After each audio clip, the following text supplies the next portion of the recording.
I'm Joan Coulson, and I wrote a book about Judy, Always for Judy, and I love to meet Judy fans. And I have a little friend on Facebook, she's younger than me, and her name is Henriette, and I can't pronounce her last name, so would you tell everyone your name? Hiya, my name is Henriette Fjellhaug. And when I was coming to Oslo, and I said, do you live anywhere near Oslo? And she said, no, I live in Bergen. So I said, well, I will come to Bergen, and I will come and see you, and we're going tomorrow on the train to Oslo. And so I want you to tell me, Henriette, what Judy means. When did you discover her first, and what she means to you? I'll try to answer it the best way I can.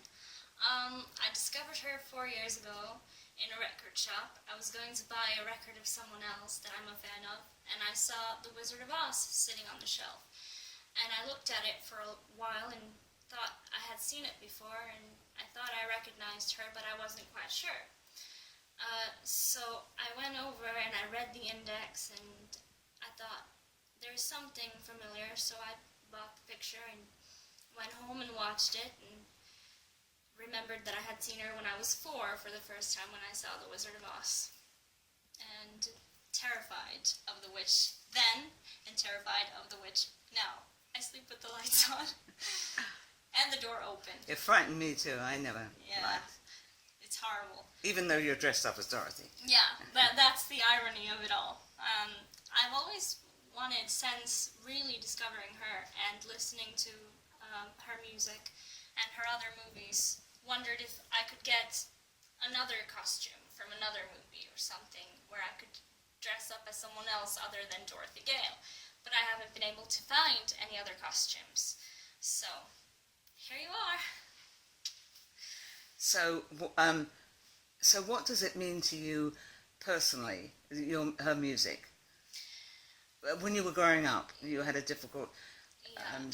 you were handicapped. You have a physical handicap. Yeah, I do. I have cerebral palsy in my feet, which has made it very difficult for me to walk and basically move in general. It's been hard to sit at times when I was little. I couldn't sit up, and I needed help to sit up.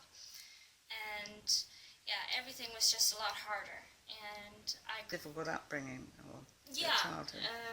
And I always get a little worked up when I talk about it. A mixture of anger and resentment and kind of bitter feeling, and also how old were you when you discovered Judy's voice? When I discovered her voice, I was 4, but I didn't... You didn't connect with her until Connect with her until 4 years ago. And what were you then, about 12? No, then 4 years ago I was 20, I'm 24 now. Oh, okay. I look younger because of the costumes. Yeah, so she's very young. So you connected when you were about 20 then? Yeah. And I wish that I would have connected sooner. Mm-hmm. Because with her I got the loving care of a mom that I didn't have in my childhood. You felt that with her voice? Yeah. Mm. I felt the kind of warmth and comfortable, soothing voice that a mother has when comforting a saddened child is what I felt in her voice. Yeah, I mean, I've always felt that there's a song for everybody, if you're happy or sad or need comfort. Yeah. And Judy always said, I'm singing for everybody personally, individually. Yeah. So, I mean, I know it's ridiculous, but she is singing for you individually. Yeah. And I think that comes over. It does, it definitely does. And for me, I've always been a personal fan. I've always been the one that breaks down and cries. I've never been the type that if I see someone I'm a fan of, I'll start jumping up and down and scream and get all crazy. I'm the type that sort of looks down on the floor and doesn't know where to look, and then I start to cry, and, very emotional type. So do you enjoy, I myself enjoy listening to Judy alone or with a very good fan. Yeah. I'm not comfortable with people who only half like her. Oh no, I don't like that at all. I'm very persistent in my way of taking part of Judy's work. For me, listening to her is both entertainment and therapy. It can be just fun, and you could have the time of your life, or you could listen to her and you could get relief of your feelings and feel like you have someone there who speaks to you and is there with you. And please note there is some lovely pictures of Judy on the wall, and particularly there is that Always one, be a first-rate version of yourself and not a second-rate version of someone which else.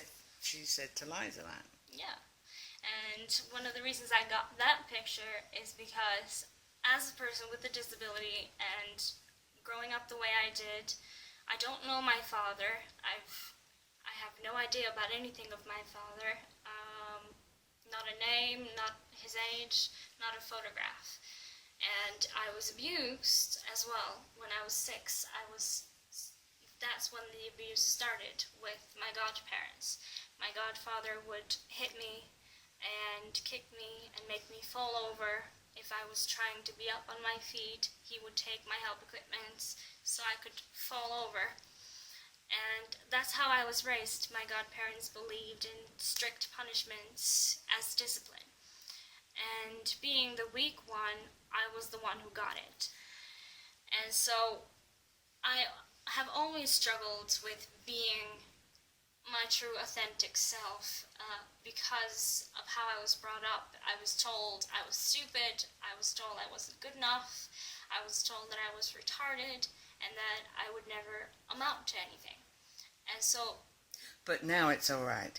Yeah, now it's all right. This, I must say that I've come to visit her, and she lives in a beautiful apartment, 1-bedroom apartment, washing machine and dryer, lovely kitchen, refrigerator, beautiful apartment, supplied by the Norwegian authorities for handicapped people. She has a wheelchair. She has, it's absolutely beautiful. So I think Norway has to be commended for looking after their handicapped people. Yeah, you can definitely say that they have stepped it up quite a lot from when I was a child, or... After the World War II, I think most countries did. Yeah.